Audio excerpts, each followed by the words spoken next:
Welcome, this is Carrie Schell from On Point Quilter. Last week I shared a modern stars and stripe quilt, and this week I decided to come up with a less patriotic version of the quilt, so you can see how you can use a layout to create a very different design. In the Modern Stars and Stripe project, view the project sketchbook, and under the Quilts tab, select the Modern Stars and Stripes quilt and select Edit. Let's start by creating a different fabric palette. Select Fabric Tools, followed by Open Library. I am using one of the free collections from EQ, so I will go to 2022 Fabric of the Month and select the plus.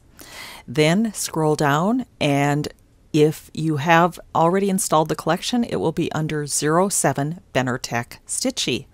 And you're going to select the collection and do a Select All Fabrics, followed by Add to Sketchbook and close.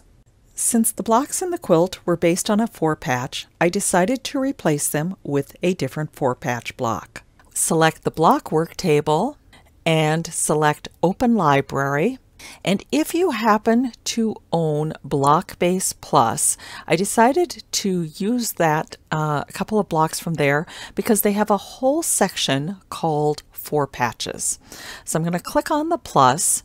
And one of the ones I thought I would experiment with is under 16 squares.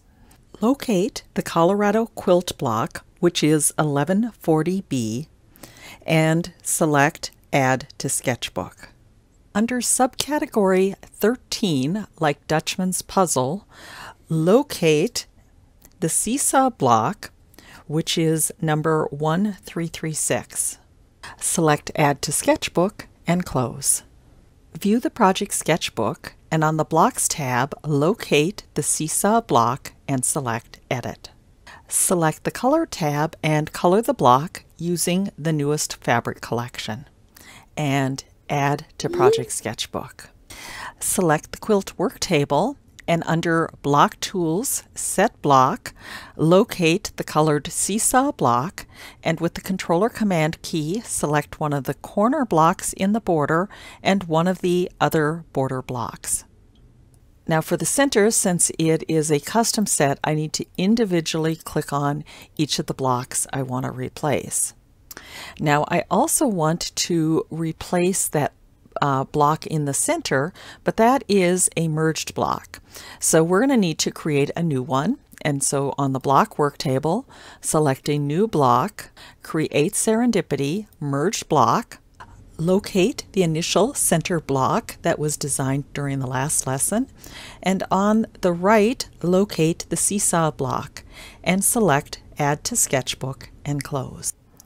On the quilt work table, now select the new block and click on the center.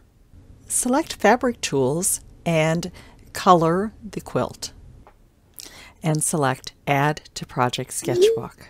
Now let's try modifying the blocks for the stripes. Under Block Tools, select the Adjust tool and select the top stripe block. Note the block size of 14 by 4. With the eyedropper, now click on the block and then select Edit Block.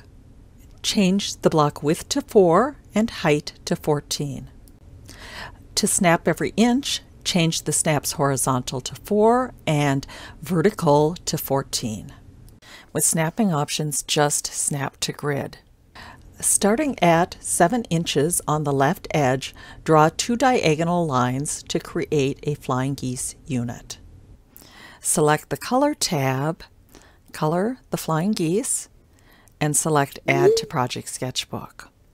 Select the quilt work table and locate the modified stripe block and click on the stripe block on the top and bottom.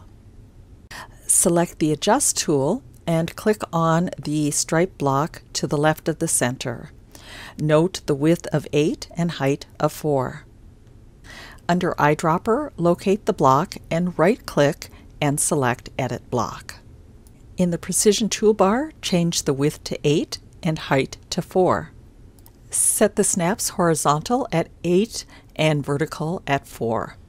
With the line tool, draw diagonal lines in the first and third stripe to create flying geese units. Select Color, color the new patches, and add to Project Sketchbook. Select the quilt work table, locate the new block, and click on the stripes block on the left and right. Select Hide Show Quilt Patch Lines. Select Rotate and click on the stripe block on the left and right. Select Fabric Tools and make any coloring adjustments to the quilt, and add to Project Sketchbook. Here is another option of the quilt that uses the Colorado quilt block that was obtained from Blockbase. I am looking forward to seeing how you choose to modify this quilt layout.